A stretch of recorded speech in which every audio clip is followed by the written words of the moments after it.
दोस्तों आज आपके लिए दोस्तों मैं लेके आया हूँ बहुत ही अच्छा और शानदार वीडियो।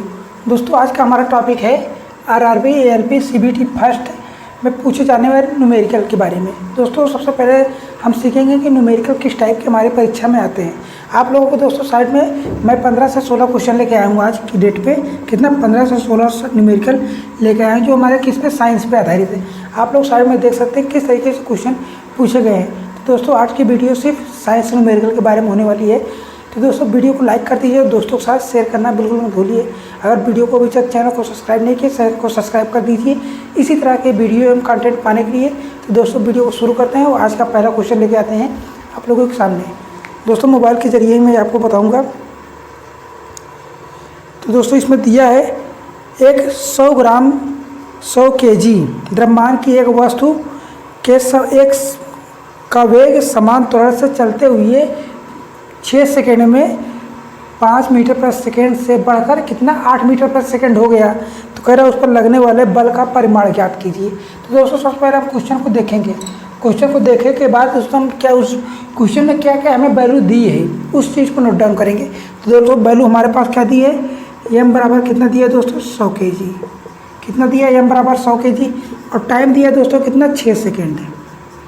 ठीक, और कह रहा है 5 मीटर प्रति सेकेंड के वेग से बढ़कर कितना 8 मीटर प्रति सेकेंड हो गया। तो पहला प्रारंभिक वेग कितना है दोस्तों 5 मीटर प्रति सेकेंड और वेग कितना दिया अंतिम वेग कितना दिया दोस्तों बढ़कर कितना हो गया 8 मीटर प्रति सेकेंड हो गया। ठीक है, और कह रहा है हमें इसका बल के परिमाण ज्ञात करना, मतलब इसमें हमें बल ज्ञात करना है। तो दोस्तों बल का सूत्र होता है दोस्तों या बराबर क्या होता है एम में बल बराबर द्रव्यमान गुरुत्व त्वरण। तो दोस्तों हमें त्वरण तो आप लोगों को कहीं इसमें दिख रहा है, क्वेश्चन में त्वरण तो दिख नहीं रहा है, लेकिन दोस्तों त्वरण की परिभाषा से एक सूत्र होता है वेग परिवर्तन की दर।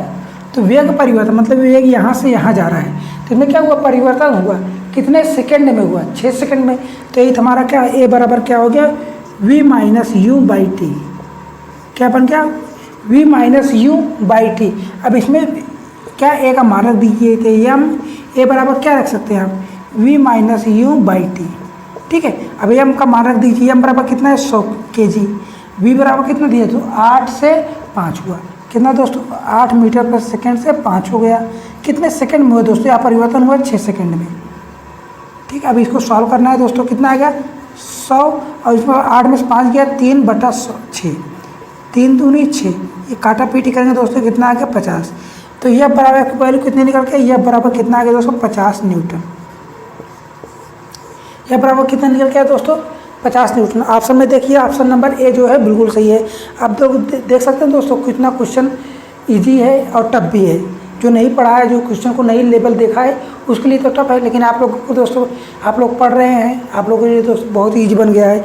अब दोस्तों बात करते हैं अगले वाले क्वेश्चन की। अगला वाला क्वेश्चन दोस्तों कह रहा है एक वस्तु को 10 सेमी की फोकस दूरी वाले उत्तल दर्पण के सामने 30 सेमी की दूरी पर मुख्य अक्ष पर रखा गया है। तो इसका प्रतिबिंब कहाँ बनेगा। ठीक है, इसका प्रतिबिंब कहाँ पर बनेगा। तो उत्तल दर्पण होता कैसे दोस्तों, उत्तल दर्पण ऐसा होता है और कलाई इसके पीछे होती है। उत्तल दर्पण तो ऐसे ही होता है ना। ठीक है, अब बात करते हैं कहाँ पे रखा है। इसका फोकस मान लेते हैं यहाँ पे और सी यहाँ पे जाएगा इसके दुगने पे। ये क्या है ये उल्टा है, लेकिन दोस्तों हमारा क्या ये ऐसा बनेगा। ठीक, ये ऐसा बनेगा तो इसका जो केंद्र वगैरह होगा दोस्तों इस साइड होगा। इधर क्या बनेगा यहाँ पे सी बन जाएगा और यहाँ पे क्या बनेगा एफ बन जाएगा। ठीक है, अब उत्तल दर्पण में सभी प्रतिबिंब क्या होते हैं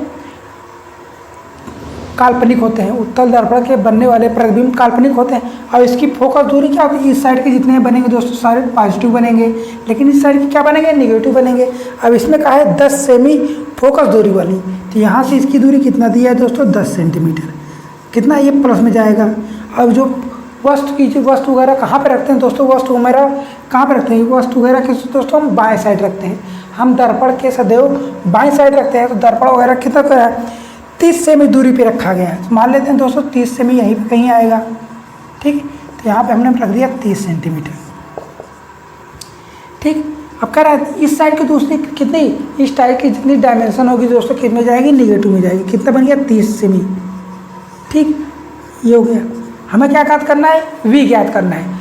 तो v वगैरह प्रतिबिंब कहाँ पे बनेगा, ये ऐसा कुछ जाएगा, ये टकराने के बाद किसी साइड से निकल जाएगा, ठीक है, ये ऐसा इधर कहीं बनेगा, इधर कहीं बनेगा, ठीक है। अब बात करते हैं दोस्तों इसका सूत्र क्या होता है। फोकस दूरी हमें क्या पहले क्या दिया है, यह बराबर कितना दिया है दोस्तों, 30 सेंटीमीटर, कितना है 10 सेंटीमीटर, 10 सेंटीमीटर। और ये क्या है, यूं कितना दिया है, माइनस में 30 सेमी। हमें क्या ज्ञात करना है, वी ज्ञात करना है। अब दर्पण के लिए जो फोकस दूरी हुआ, मतलब ये फोकस दूरी वाला सूत्र होता है दोस्तों, 1 बराबर एफ 1/v माइनस 1/u। जो v माइनस में होता है दोस्तों, ये होता है लेंस के लिए, ठीक। अब सारी वैल्यू को रख दीजिए, लेकिन चिन्ह के साथ रखना है। अब देखिए दोस्तों, यह बराबर कितना रखेंगे, 1/10, प्लस में है, v कितना है, v हमें ज्ञात करना है, तो v समान में इसे रखेंगे। और जो u क्या है, u बराबर -30 दिया है, तो माइनस में रखेंगे 1/30। अब इसे ही सॉल्व कर लेना है, तो 1/v बराबर क्या आएगा, ये इधर किधर आ जाएगा, तो 1/10 प्लस 1/30, ठीक। अब इसका अगर लासा वगैरह लेना नहीं आता तो क्या करेंगे, हर को समान कर लेंगे। अगर इसमें 3 से हम ऊपर नीचे मल्टीपल कर दें तो समान हो जाएगा ना, कितना, 3/10 प्लस 1/30, ठीक है। अब इससे जोड़ेंगे कितना आएगा, 4/30 आ गया। ये क्या है, 1/v में है, माइनस में है, कितना, 1/v में। अगर हम v बराबर देखेंगे दोस्तों कितना आएगा, 30/4। अब इसे करेंगे दोस्तों, 4 सते 28, कितना आ जाएगा, 4 सते 28।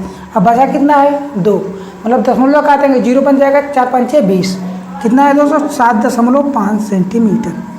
कितना है दोस्तों, 7.5 सेंटीमीटर। किस में आया, प्लस में आया है। तो हमारा प्रतिबिंब कितनी इस साइड बनेगा, कितना, इस साइड कहीं बनेगा, कितनी दूरी पे, 7.5 सेंटीमीटर की दूरी पे, ठीक। तो यहाँ पे कहीं बन जाएगा।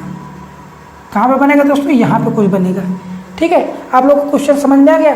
तो दोस्तों ऑप्शन में देखिए, ऑप्शन नंबर में एक है 0 सेंटीमीटर और 10 सेंटीमीटर बीच की दूरी के बीच, ठीक। 10 और बीच के बीच में, 0 से 10 के बीच बन रहा है ना, ये सही है। ऑप्शन नंबर ए जो है बिल्कुल सही है। अब अगला वाला क्वेश्चन देखते हैं दोस्तों। अगला वाला क्वेश्चन क्या कह रहा है, अगला वाला क्वेश्चन दोस्तों आपके इलेक्ट्रिसिटी से रिलेटेड है। किससे दोस्तों, विद्युत से संबंधित है।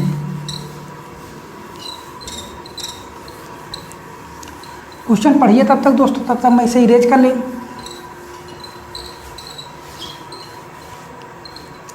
क्वेश्चन में कह रहा है, यह लंबाई और ए अनुप्रस्थ काट के क्षेत्रफल वाले एक तार का प्रतिबिंब कितना है, प्रतिरोध कितना दिया है दोस्तों। हमें मान लेते हैं R1 हमें दिया है, R1 कितना दिया है दोस्तों, 0.4 ओम, ठीक। और इसकी लंबाई कितना दिया है, लंबाई मान लेते हैं L1 बराबर L, और क्या इसका क्षेत्रफल क्या है, A1 बराबर A मान लेते हैं, ठीक है। और कह रहा है समान प्रतिरोध, नंबर समान प्रतिरोध पदार्थ से निर्मित है, समान पदार्थ से निर्मित समान लंबाई, तो L2 बराबर क्या मान लेते हैं, L2 बराबर क्या है, L1 बराबर L, ठीक है।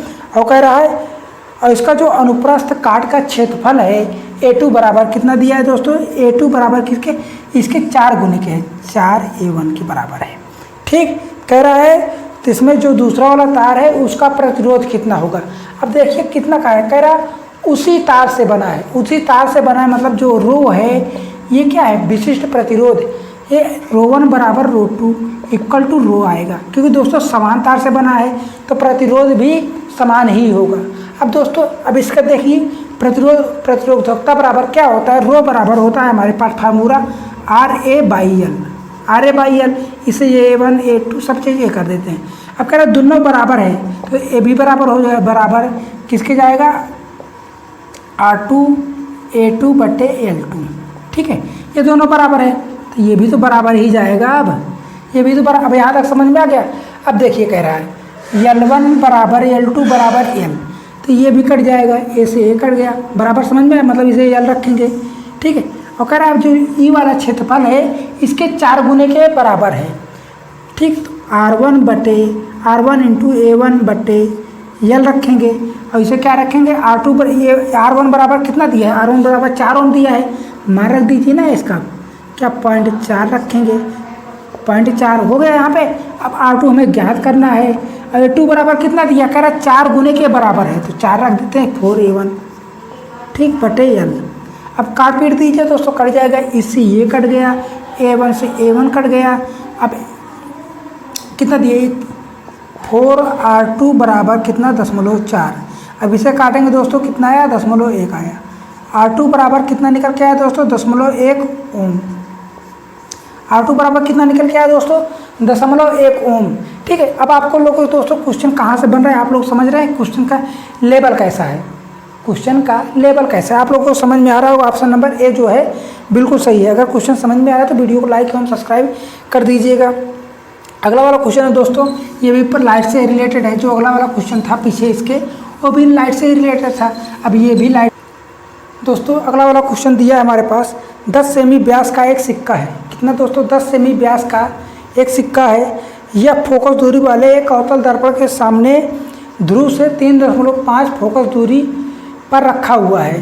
तो कह रहा है कि प्रतिबिंब का रैखिक आवर्धन और जो प्रतिबिंब है उसका हमें व्यास ज्ञात करना है।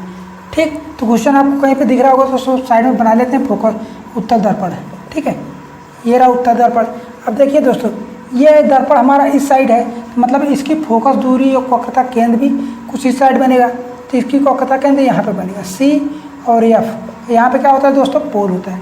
आपको मैंने दोस्तों बताया कि कोई भी अगर डिस्टेंस वगैरह डायमेंशन लेंगे तो अगर इस साइड का बनता है तो उसमें हम पॉजिटिव लेंगे, अगर इस साइड बनता है तो हम उसमें माइनस में लेंगे। और ये अगर ऊपर जाता है मतलब जो प्रतिबिंब है, प्रतिबिंब की लंबाई अगर क्या लेंगे पॉजिटिव लेंगे, और जो लघु वस्तु की लंबाई हमेशा पॉजिटिव लेंगे, और प्रतिबिंब की लंबाई अगर नीचे बन रहा है उसे हम निगेटिव लेंगे। ठीक, यहाँ तक समझ में आ गया।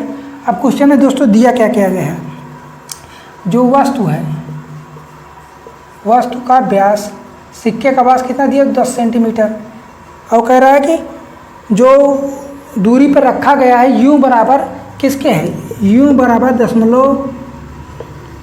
3.5 F के बराबर है। और दोस्तों U इधर है तो वस्तु इधर ही रखे रखा है, तो U का मान किस में लेंगे माइनस में लेंगे। और F बराबर कितना दोस्तों माइनस का F, F बराबर कितना माइनस का F ले लेंगे। हमें क्या ज्ञात करना है V ज्ञात करना है, V का मान। और दर्पण के लिए दोस्तों फार्मूला मैंने बता दिया है क्या, 1/F बराबर 1/V प्लस 1/U। ठीक, अब सारी वैल्यू को यहाँ पे क्या कर देना है रख देना है। तो 1/F बराबर कितना रखेंगे, 1/F बराबर कितना रखें 1/, माइनस का F रखेंगे बराबर 1/V हमें ज्ञात करना है। और जो कितना U दिया है कितना, इसे हम क्या लिख सकते हैं दोस्तों 35/10 लिख सकते हैं। काट पीट दे 5 दूनी 10, 5 7 35, कितना है 7/2 F, इतना हम लिख सकते हैं। तो यहाँ पे रख दीजिए 1/7/2 माइनस में और F, यह 2 पलट के ऊपर जाएगा, 2 पलट के ऊपर जाएगा तो यहाँ पे क्या बन जाएगा 2 बन जाएगा। ठीक, आप समझ आया।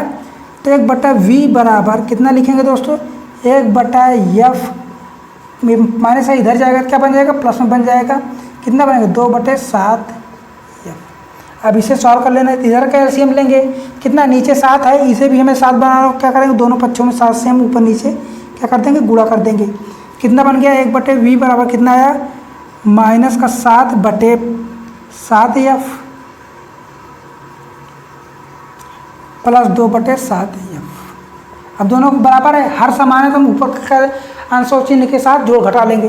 कितना माइनस का 5/7 F। तो V बराबर कितना लिखा है 7/5 F माइनस। ठीक है, मतलब कह रहा है हमारा प्रतिबिंब कहाँ पे बनेगा दोस्तों, प्रतिबिंब हमारा इस साइड ही बनेगा, दर्पण के सामने ही बनेगा। ठीक, अब हमें ज्ञात करना है यम बराबर कितना -V/U होता है। तो यम का ज्ञात करना है, तो V का मान रखते हैं दोस्तों, V बराबर कितना निकाले हैं माइनस का 7/5, ये माइनस में तो क्या बन जाएगा प्लस में बन जाएगा। U बराबर कितना रखेंगे दोस्तों, U बराबर हमने निकाला कितना 7/2, U बराबर कितना निकाला है दोस्तों 7/2, ये 7 से ये कट जाएगा, 2 पलट के ऊपर जाएगा, कितना यम बराबर कितना निकल के आया 2/5। यम बराबर कितना निकल के आएगा दोस्तों 2/5। ये क्या है आवर्धन का कोई मात्रक नहीं होता। ठीक है, आपका एक आंसर मिल गया, ऑप्शन में देखिए कुछ मिल रहा है। और एक क्वेश्चन पूछा है कि प्रतिबिंब का व्यास, तो व्यास के बराबर क्या निकाल लेंगे, व्यास बराबर क्या रखेंगे आवर्धन, यम बराबर क्या रखेंगे आवर्धन इंटू क्या रखेंगे व्यास, आवर्धन इंटू व्यास रखेंगे, जो वस्तु का व्यास है, क्या वस्तु का व्यास। ठीक, समझ में। यम बराबर कितना निकालेंगे 2/5 और व्यास कितना है 10, काट पीट देंगे 5 दूनी 10, तो व्यास कितना निकल के आया D2 बराबर क्या निकाल लेंगे 4 सेमी। V2 बराबर कितना निकल के आया दोस्तों 4 सेंटीमीटर। ऑप्शन में देखिए कौन सा मिल रहा है, ऑप्शन नंबर बी जो है बिल्कुल सही है। ठीक है, अब अगला वाला क्वेश्चन देखते हैं। अगला वाला क्वेश्चन दोस्तों ये भी फोकस इसी से दर्पण से ही संबंधित है, उसी फार्मूला पूछा है क्वेश्चन में, दर्पण में फार्मूला पूछा है, वो भी देख लेते हैं क्या है। कह रहा है फोकस दूरी F वाला एक अवतल दर्पण ध्रुव से यूं दूरी पे रखा हुआ है और ध्रुव से V दूरी पे इसका क्या वास्तविक प्रतिबिंब बनता है। वास्तविक प्रतिबिंब बन रहा है मतलब दर्पण के सामने ही बनेगा। ठीक, तो कह रहा है इस दर्पण की फोकस दूरी कितनी होगी। दर्पण के लिए फोकस दूरी 1 बराबर F बराबर क्या होता है 1/V प्लस 1/U। ठीक है, अब इसे सॉल्व कर लेना है, क्या बनेगा U प्लस V बटे UV 1/F। तो यह बराबर क्या निकल के आ गया दोस्तों, ये पढ़ के ऊपर जाएगा, क्या बनेगा UV U plus V। Option में जो मिल रहा है दोस्तों टिक कर लीजिए, ऑप्शन नंबर ए जो है बिल्कुल सही है। ठीक है, अगला वाला क्वेश्चन है, अगर आपका भार, क्वेश्चन ये थोड़ा इंटरेस्टिंग है और इसमें दोस्तों क्या है कॉन्सेप्ट है, कॉन्सेप्ट को समझे कि वाले क्वेश्चन में अगर आपका भार पृथ्वी की सतह पर 60 kg है, क्या है पृथ्वी की सतह पर मान लेते हैं यहाँ पे हमारा भार कितना है W बराबर कितना है दोस्तों 60 kg। ये कितना है दोस्तों 60 kg। और कह रहा है पृथ्वी के केंद्र से कितनी ऊंचाई पर आपका भार 30 kg हो जाएगा। मान लेते हैं हमने एक आप मान लिया, यहाँ पे हमारा भार W2 बराबर कितना हो जाएगा 30 kg हो जाएगा। ठीक है, ये हमें क्या ज्ञात करना है, ये हमें डिस्टेंस ज्ञात करना है h, मतलब r मान लीजिए, पृथ्वी है त्रिज्या के बारे में पूछ रहा है, r मान लेते हैं। ठीक है, अब आपको दोस्तों कॉन्सेप्ट पता है क्या होता है, W बराबर क्या होता है दोस्तों mg। W बराबर mg होता है, ये पहले वाले के लिए W1। ठीक, और m क्या है, m तो हमें क्या है, m हर जगह सेम ही होता है। द्रव्यमान जो है दोस्तों हर जगह आपका सेम होता है, भार आपका परिवर्तन होता है बस, तो m क्या है कांस्टेंट ही रहेगा। तो इसे W1 बराबर किसके रिस्पेक्ट मान लेंगे, इसे अनुक्रमानुपाती g के मान लेते हैं। W बराबर g के रिस्पेक्ट मान लिए। ठीक है, और g बराबर क्या होता है दोस्तों, g बराबर GME बटे R स्क्वायर, g बराबर GME अपान R स्क्वायर। अब देखिए यहाँ पे g किसके रिस्पेक्ट में है 1/R स्क्वायर के रिस्पेक्ट है, दोनों का g किसके W के रिस्पेक्ट में है। अब यहाँ पे W किसके प्रोपोर्शनल है R g के, और यहाँ g का मान किसके रिस्पेक्ट में है R के। ठीक है, अब इसे क्या कर लेंगे, अगर ये है तो इसे हम क्या लिख सकते हैं दोस्तों, इसे हम इसके रिस्पेक्ट में बटे R लिख सकते हैं कि नहीं, 1/R स्क्वायर इतना लिख सकते हैं। अगर हाँ तो बहुत ही अच्छी बात, समझ में आ गया है कहाँ तक आपको। अब देखिए W1 किसके रिस्पेक्ट में W1/2, W1/W2, तो इसके बराबर क्या लिखेंगे, W1 के बराबर क्या रखेंगे R1 का स्क्वायर बटे 1/R2 के स्क्वायर में। ठीक है, समझ में आ गया यहाँ तक। क्या अगर ये इस पे रिस्पेक्ट में मतलब g का मान बढ़ेगा तो r का मान क्या होगा दोस्तों घटेगा, और यहाँ पर W बढ़ेगा तो g भी बढ़ेगा, g बढ़ेगा तो W भी बढ़ेगा। ये दोनों का क्या है बराबर है, g यहाँ पे भी है जी यहाँ पे भी, तो W इस पे रिस्पेक्ट में क्या r के प्रोपोर्शनल बन जाए, मतलब रिवर्स प्रोपोर्शनल बन जाएगा। ठीक है, यहाँ तक समझ में आ गया। तो हमने क्या किया W1 और W2 का भाग दे दिया, क्योंकि दोस्तों अगर W एक फार्मूले में यही बन रहा है तो दूसरे वाले फार्मूले में भी वही बनेगा। ठीक है, हमने भाग दिया, तब W1/W2 इक्वल टू पलट के ऊपर जाए क्या बन जाएगा WR2 स्क्वायर बटे R1 स्क्वायर। अब W1 बराबर कितना दिया है 60 kg, W1 बराबर 60 kg और W2 बराबर कितना 30 kg दिया है, kg से kg कट जाएगा। तो R2 हमें ज्ञात करना है, क्या R2 हमें ज्ञात करना है, R2 स्क्वायर हमें ज्ञात करना है। R1 तो पता नहीं है, तो R1 की वैल्यू हम क्या ले लें, R1 की वैल्यू R ही रहेगी। R1 बराबर क्या रहेगा, R ही पृथ्वी की त्रिज्या ही तो है। पहले वाले क्वेश्चन की लाइन में यही तो बोला है, पृथ्वी के केंद्र पे अगर पृथ्वी का केंद्र कुछ भी है तो उसकी त्रिज्या R ही होगी पृथ्वी की। ठीक, हमने क्या R1 बराबर R स्क्वायर रख दिया। ठीक है, यहाँ तक 30 दूनी है 60, यहाँ तक समझ में आया। अब क्या कर देंगे R2 स्क्वायर इक्वल टू क्या रखेंगे 2R स्क्वायर। अब ये स्क्वायर हटेगा, R2 बराबर क्या बन जाएगा, R तो बाहर आ जाएगा, रूट में 2 बन जाएगा। यही तो हमें ज्ञात करना था, पृथ्वी की कितनी ऊंचाई पे, पृथ्वी की त्रिज्या के √2 पे ऑप्शन नंबर बी जो है बिल्कुल सही। क्वेश्चन आपको समझ में आ गया अच्छे से?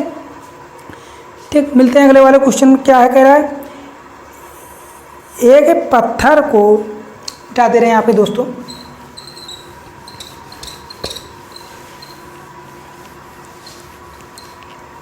एक पत्थर को यह ऊंचाई से गिराया जाता है। ये पृथ्वी का तल है, यहाँ से कितना यह ऊंचाई से गिराया जाता है पत्थर को। ठीक, गिराया जाता मतलब यू क्या है, यहाँ पे 0 रहेगा। गिराया जाता है, कह रहा है यू यहाँ पे 0 रहेगा। यह एक निश्चित संवेग से भूतल से टकराता है, मतलब कोई निश्चित संवेग वहाँ से टकराता है। यदि इसी पत्थर को, द्रव्यमान क्या है, इसी पत्थर को h2 मतलब कह रहा है 100% ऊंचाई, और ये क्या है 100% है। h क्या है, हमेशा कोई भी वैल्यू रहेगी वो 100% रहेगी, और कह रहा है 100% अधिक ऊंचाई, मतलब 100% अधिक ऊंचाई। तो यहाँ पर मान लेते हैं h2 क्या है, h2 इस पर रिफ्लेक्ट नहीं। अब h2 बराबर किसके है, h2 बराबर h1 के कितने, इसके बराबर h के 100% h के बराबर। ठीक है, 100% हमने h का निकाल लिया, काट दीजिए, कितना है 2h निकल के आ गया। h बराबर कितना निकल के आया 2h, h2 बराबर क्या निकल के आया 2h के। यहाँ तक समझ में आया? और कह रहा है तो भूतल से टकराते समय तो इसके संवेग में परिवर्तन क्या होगा, इसके संवेग में क्या परिवर्तन होगा। ठीक, अब देखिए हम क्या निकाल सकते हैं। आपका पहला फार्मूला क्या है, P बराबर mv होता है। ठीक है, हमने वहाँ पे निकालेंगे, m का मान सेम रखेंगे।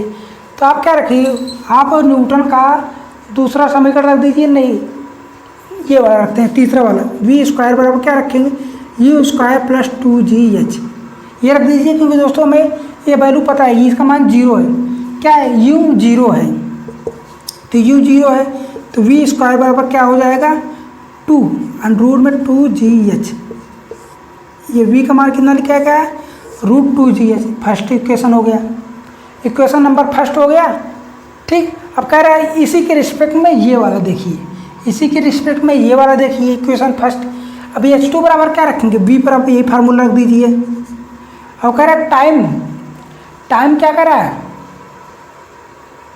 इसी पत्थर भूतल से मतलब टाइम वगैरह नहीं दिया है। ठीक है, अब v2 बराबर क्या निकल के आएंगे, v2² बराबर क्या निकल के आएगा v² प्लस 2gh h2 बराबर क्या है 2h है, ये क्या है यहाँ पे भी 0 रहेगा, 2gh2 बराबर क्या रखेंगे h2 बराबर 2h।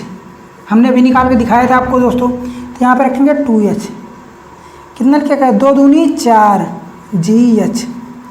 अब v बराबर v2 बराबर कितना निकल के आया √2 बाहर हो जाएगा, gh बन जाएगा ये। अब कह रहा है संवेग में परिवर्तन कितने % का हुआ।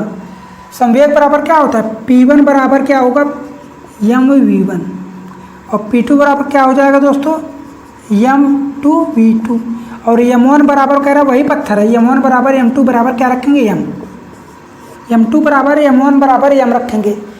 ठीक है, अब क्या कर लीजिए, भाग दे दीजिए, समय के पहले और दूसरे को भाग देंगे तो m से m कट जाएगा, क्योंकि दोस्तों सेम है। तो v1 बराबर क्या रखेंगे, ये है, यहाँ पे रख दीजिए ना 2gh, और ये क्या है 4 मतलब 2 √ में gh। ठीक, इसे हम क्या लिख सकते हैं दोस्तों, इसे हम लिख सकते हैं रूट का gh √2 × √gh, इतना हम लिख सकते हैं बटे 2gh। ये है ही, समझ में आया यहाँ तक समझ में आ गया दोस्तों। अब gh से gh कट जाएगा रूट में, अब ये क्या है 1 बटे √2 आ जाएगा, p1 बटे p2 कितना आएगा 1 बटे √2, 1 बटे √2 आ गया, 1 बटे √2 आ गया। अब देखिए कह रहा कितने का परिवर्तन हुआ, परिवर्तन मतलब क्या हुआ, अंतिम में से पहला वाला घटा देंगे, अंतिम में से पहला वाला घटा देंगे, कितना डेल p। परिवर्तन किस में ज्ञात करना है, % में ज्ञात करना है। क्या हो जाएगा p2 माइनस p1 बटे p1 × 100। ठीक है, इस साइड आपका क्वेश्चन है दोस्तों, इस साइड पे से लिख दे रहा हूँ, फिर से यहाँ तक समझ में आ गया। यहाँ पे देखते हैं अब डेल पी परसेंट में हमें ज्ञात करना है। तो √2 P2 बराबर कितना है, √2 निकल के आया। P2 बराबर कितना निकल के आया दोस्तों, √2। ये देखिए अब √2 का मान कितना है, 1.414 होता है। इसमें से 1 घटा देंगे और P1 बराबर 1 रखेंगे, गुणते 100 में रहेगा, परसेंट निकालना है। कितना आएगा, ये घटेगा तो कितना 4.414 गुणते 100, कितना निकल के आया 41.4%। कितने का परिवर्तन हुआ दोस्तों, 41.4% का परिवर्तन हुआ। दोस्तों समझ में आया। ऑप्शन में देख लीजिए, ऑप्शन नंबर बी जो है इसी के करीब में है। ये किसके मान लिए हैं दोस्तों, इसके 41% के, 41% के बराबर इक्वल मान लिए कि लगभग इतने के बराबर रहेगा। ठीक है, होल वैल्यू दिए हैं। आपको समझ में आ रहा है क्वेश्चन ये वाले जो मैं बता रहा हूँ आपको। अगला वाला क्वेश्चन देखते हैं दोस्तों। अगला वाला क्वेश्चन कह रहा है, यदि श्रेणी क्रम में संयोजित 3 प्रतिरोध हैं, 3 ओम, 2 ओम और 6 ओम के 3 प्रतिरोधों को श्रेणी क्रम में संयोजित करने के बाद उसमें 9 वोल्ट की बैटरी को जोड़ दिया जाता है। उसमें 9 ओम की बैटरी को जोड़ दिया जाता है और कह रहा है 6 ओम प्रतिरोध के में विभवांतर ज्ञात करना है।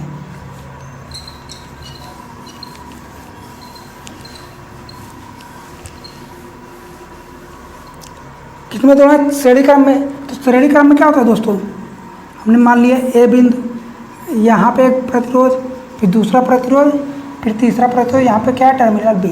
पहला वाला प्रतिरोध कितना दिया है दोस्तों 3 ओम, दूसरा वाला 2 ओम और तीसरा वाला कितना दिया है दोस्तों 6 ओम। कितना 6 ओम। और इसमें क्या है 9 ओम की बैटरी, मतलब इसका जो प्रतिरोध है दोस्तों यहाँ से मान लेते हैं, यहाँ पे कुछ ऐसा गया है, 9 वोल्ट की बैटरी से जोड़ दिया गया है। ठीक, और कह रहा है इसमें धारा क्या होगी, इस वाले में धारा क्या होगी। आपको पता है दोस्तों अगर श्रेणी क्रम में है तो उसमें क्या होगी, धारा हर जगह समान होगी, वोल्टता भिन्न होगा।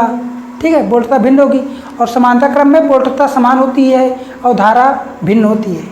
ठीक, अब इसमें श्रेणी क्रम में है तो R बराबर क्या हो जाएगा दोस्तों, R1 + R2 + R3। कितना है 3 ओम, 2 ओम + 6 ओम, कितना है 11 ओम। R बराबर निकल के आया। और V बराबर कितना दिया है दोस्तों 9 वोल्ट। V बराबर कितना दिया 9 वोल्ट। तो V बराबर IR फार्मूला होता है ओम को, मतलब ओम का नियम, V बराबर IR। तो V बराबर कितना है 9, V बराबर कितना है 9 वोल्ट। I बराबर हमें ज्ञात करना है, R बराबर कितना दिया दोस्तों, R बराबर 11। तो I बराबर कितना निकल के आया 11/9 एम्पियर, 11/9 एम्पियर। और ये वाला जो है इसमें लगा देना है। ठीक, ये जो एम्पियर निकल के आया है कह रहा है इसका हमें क्या, यहाँ पे हमें विभवांतर ज्ञात करना है। विभवांतर क्या, कोई दोस्तों सभी में वोल्टता मतलब धारा जो है समान है। V बराबर क्या निकालेंगे IR। तो I का मान कितना निकालेंगे दोस्तों 11/9। R का मान कितना है दोस्तों 6 है, काट पी दिए, 3 × 3 = 9, 3 दूनी 6, कितना है 11 दूनी 22/3, 3 × 7 = 21।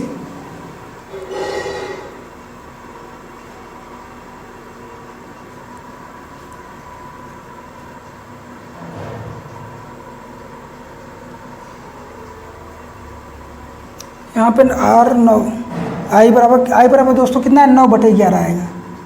I बराबर कितना आएगा 9/11, थोड़ा गलती हो गई थी, कितना 9/11 × 6, 9 × 6 =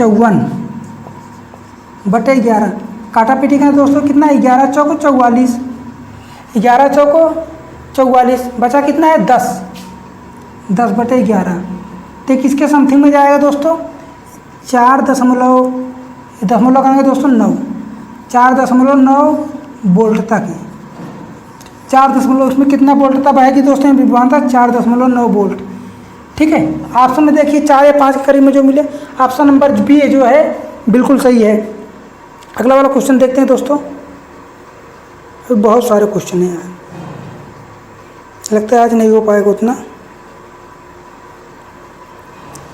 अगला वाला क्वेश्चन है दोस्तों,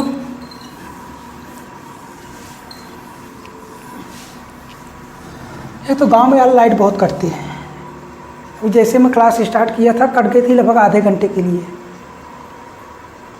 कह रहा है एक बड़े छात्रावास में 360 बिजली के बल्ब लगे हैं। कितना, इसकी क्वांटिटी कितनी है दोस्तों, 360 बल्ब है।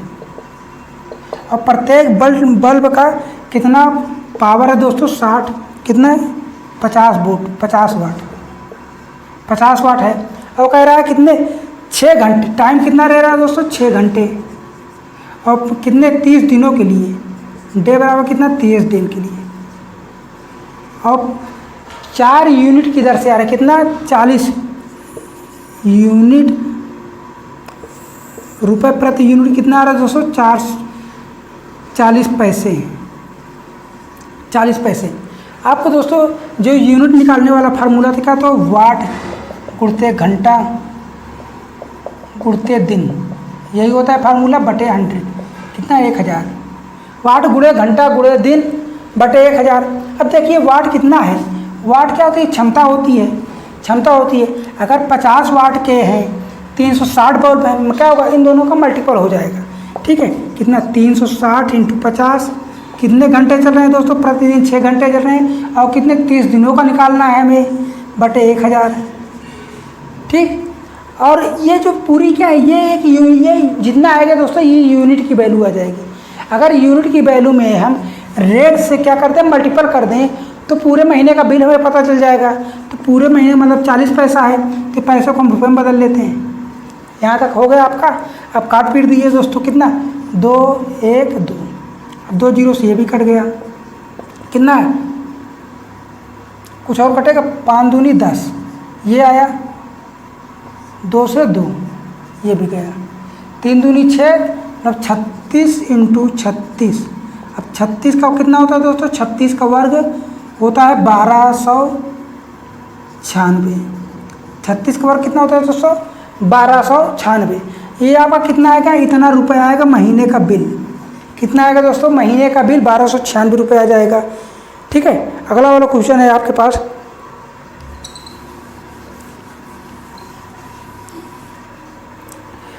सौ मिलीग्राम की गोली 100 मीटर प्रति 10 मिलीग्राम की गोली 100 मीटर प्रति सेकंड वेग से दागी जाती है, तो गोली का संवेग ज्ञात करना है। तो कितना, द्रव्यमान कितना दिया दोस्तों, m बराबर 10 मिलीग्राम, 10 mg दिया है। और वेग कितना दिया है दोस्तों, 100 मीटर प्रति सेकंड। अब कोई भी वैल्यू दोस्तों एम के एस पद्धति में हम क्वेश्चन को सॉल्व करते हैं। ये क्या है, मिलीग्राम में इसे हम केजी में बदल लेते हैं। कितना, 1 है, 10 × 10⁶ माइनस में जाएगा, कितना बन जाएगा, केजी में बन जाएगा। ठीक है, ये फार्मूला होता है kilo hecto deca metre deci centi milli. अब ऊपर यहाँ पर जाना है, 1 2 3 4 5 6, मतलब 10⁻⁻6 से मल्टीपल कर देंगे। ठीक है, अब P बराबर क्या होता है दोस्तों, P बराबर mv होता है, संवेग बराबर द्रव्यमान × वेग। अब m की वैल्यू रख देते हैं, m बराबर कितना रखेंगे, 10 × 10⁻⁻6, वेग कितना है, 100। तो क्या बन जाएगा, 10 की पावर 3 × 10⁻⁻6, कितना निकल के आया, 10 की पावर -3 किलोग्राम मीटर प्रति सेकेंड। ये क्या निकल के आया दोस्तों, P का मान। ऑप्शन में देखिए मिल रहा है, ऑप्शन नंबर बी जो है बिल्कुल सही है। ठीक है, अगला वाला क्वेश्चन है थोड़ा, ये भी बहुत ही सही क्वेश्चन है, कॉन्सेप्ट के साथ समझेंगे इस वाले क्वेश्चन को। कह रहा है विरामावस्था, पहला नंबर समझ लीजिए। विरामावस्था कहे तो मतलब यूँ 0 हो जाता है, से एक छोटा ब्लॉक नीचे न तल से खिसक रहा है, यदि समय अंतराल कितना है, t बराबर n-1 तथा t बराबर n के बीच ब्लॉक चली गई दूरी, मतलब पहले t1 समय में, क्या पहले t1 समय में चली गई t, और कह रहा है दूसरे वाले समय में t2 बराबर क्या है, n-2। कितना, पहले वाला समय कितना दिया है, n, और दूसरा क्या दिया है, n1। ठीक, तो कह रहा है तो यस n बटे यस n+1 इतने सेकंड में चली गई दूरी, मतलब इसका अनुपात ज्ञात करना है। ठीक, तो यस बराबर क्या होता है, यस n मतलब टी सेकंड में चली गई दूरी बराबर u + ½ है 2t-1। ठीक है, अब u क्या दिया है, u 0 दिया है, तो 1/2 ये रखेंगे 2, और ये t का मान कितना दिया है, n दिया है, n-1 रखेंगे। ठीक, अब ये n कितना, यस n मतलब n+1, यस n+1, ठीक, क्या रखेंगे, u 0 हो जाएगा 1/2 a 2n + 1 - 1। ठीक है, यहाँ तक समझ में आया। इसे मल्टीपल कर लेते हैं दोस्तों। टाइम कितना दिया है, t2 बराबर क्या दिया है, n + n - 1 दिया है। अभी तो गलती हो जाती है क्वेश्चन को सॉल्व करने में। कितना होगा 1/2 a कितना 2n - 2 - 1। तो कितना निकल के आएगा दोस्तों 1/2 a 2n - 3 2n - 3। यहाँ तक समझ में आया। अब ये देखिए इसका अनुपात दिया है, अब रख देते 1/2 a 2n - 1 बटे 1/2 a 2n - 3। काट पीट देंगे, कट जाएगा, कितना आएगा 2n - 1 बटे 2n + -3 n बटे n + 1। ऑप्शन में देखिए कहाँ पर गया क्वेश्चन, कुछ तो गड़बड़। t बराबर क्या, ये दिया n + 1 रखना है। t बराबर दोस्तों क्या रखना है, n + 1। ठीक, तो इसमें क्या हो जाएगा, ये प्लस में 1 आ जाएगा, प्लस में 1 आ जाएगा। ये 3 जो था यहाँ पे +1 बन जाएगा। क्या थोड़ा बहुत दिक्कत हो जाती है दोस्तों क्वेश्चन को यहीं पे समझने में, वो गलती आप मत कीजिएगा दोस्तों। मैं भी बता रहा हूँ दोस्तों, मैं क्वेश्चन को प्रैक्टिस करने के बाद ही आपको बताता हूँ, लेकिन दोस्तों माइंड से थोड़ा उतर जाता है। बाकी जो कॉन्सेप्ट है दोस्तों, कॉन्सेप्ट आपका क्लियर होना चाहिए। ठीक है, ये क्वेश्चन का कॉन्सेप्ट था। अगला वाला क्वेश्चन है दोस्तों, अगला वाला क्वेश्चन है दोस्तों हमारे पास, m kg द्रव्यमान वाले एक ड्रम को रैंप, मतलब रैंप कुछ ऐसा ही होता है ना दोस्तों, कुछ ऐसा ही होता है। ठीक है, मान लेते हैं ये ड्रम है हमारा, गोला सा है ड्रम। ठीक है, कह रहा है नीचे लुढ़काया जाता है। रैंप के निचले सिरे पर गतिज ऊर्जा कितनी है, ये पिंड जब लुढ़कते हुए यहाँ पे आ जाएगा तो इसकी गतिज ऊर्जा कितनी हो जाएगी, के ई बराबर कितना है 10 की पावर 10 इंटू इतना जूल, 10 की पावर 3 जूल, मतलब कितना 10 किलो जूल है। ठीक, और इसका वेग क्या हो जाएगा, यहाँ पे इसका वेग हो जाएगा दोस्तों 20 मीटर प्रति सेकेंड। ठीक, और जब इसे प्रारंभिक से दर्शाया मतलब फेंका गया था तो इसकी गतिज ऊर्जा कितनी थी दोस्तों, 625 जूल थी। ठीक, लेकिन हमें यहाँ पे इसका वेग ज्ञात करना है, हमें इस वाले का वेग ज्ञात करना है। ठीक, तो हमें काइनेटिक एनर्जी बराबर होता है के बराबर के ई बराबर क्या होता है, हाफ mv² होता है कि नहीं। अब जो पिंड है यहाँ से लुढ़क कर यहाँ आएगा, इसका तो द्रव्यमान बदल नहीं जाएगा, द्रव्यमान तो सेम ही रहेगा ना। तो क्या रखते हैं, m1 बराबर m2 बराबर m रखते हैं, कोई दिक्कत है नहीं। ठीक, ये k1 मान लेते हैं, ke2 बराबर क्या हो जाएगा 2 mv²। ठीक है, अब सारे मान रख देते, हम क्या भाग दे देते, पहला इसी में भाग देके क्वेश्चन को लंबा का पकड़ने के बजाय इजी कर लेते हैं। ठीक, सारे कट गए। अब क्या बचा, k1 बटे k2 बराबर v1² बटे v2²। ठीक है, यहाँ तक समझ में आ गया। अब k1 बराबर कितना दिया, k1 बराबर 625 है और k2 बराबर कितना 10 की पावर 3 बराबर। ठीक, ये क्या है, अंतिम वेग है, मतलब v2 है। v2 बराबर कितना 20 इंटू 20 रखेंगे, हमें v अब ज्ञात हो जाएगा आराम से। v1 क्या हो जाएगा, ज्ञात हो जाएगा प्रारंभिक वेग। ठीक है, काटा पीटी करते हैं, इसे 10 की पावर 3, इसे हम 10 की पावर कुछ ऐसा लिख सकते हैं कि नहीं। यहाँ तक हो गया, इससे ये काट दिए, 2 जीरो से जो जीरो गया। अब ये बचा कितना, ये बच गया 100, ये 4 है, 4 से काटेंगे तो 25 बार जाएगा, 25 पंचे 625, 25 पर सामने 625, कितना निकल के आया v1² बराबर 25। तो v बराबर कितना निकल के आया, v1 बराबर 5 मीटर प्रति सेकेंड है, 5 मीटर पर सेकेंड। ऑप्शन में देखिए कौन सा मिल रहा है, option number C. Option number C जो है बिल्कुल सही है। तो दोस्तों आज के लिए इतना ही, वीडियो लंबा हो गया, लगभग 30 मिनट का हो गया होगा। बाकी अगले वाले मतलब अगले वाले वीडियो में और भी अच्छे क्वेश्चन बताएंगे और भी अच्छे कॉन्सेप्ट को समझेंगे और भी अच्छे तरीके से। ठीक है, तो दोस्तों मिलते हैं अगली वीडियो में। और हाँ, अभी तक चैनल को सब्सक्राइब नहीं किया, इस तरह के क्वेश्चन पाने के लिए चैनल को सब्सक्राइब कर दीजिए, दोस्तों के साथ भी शेयर कर दीजिएगा, क्योंकि दोस्तों यहाँ पर दोस्तों मैं बहुत ही अच्छी तरीके से क्वेश्चन को बता रहा हूँ, समझाने की कोशिश कर रहा हूँ। तो दोस्तों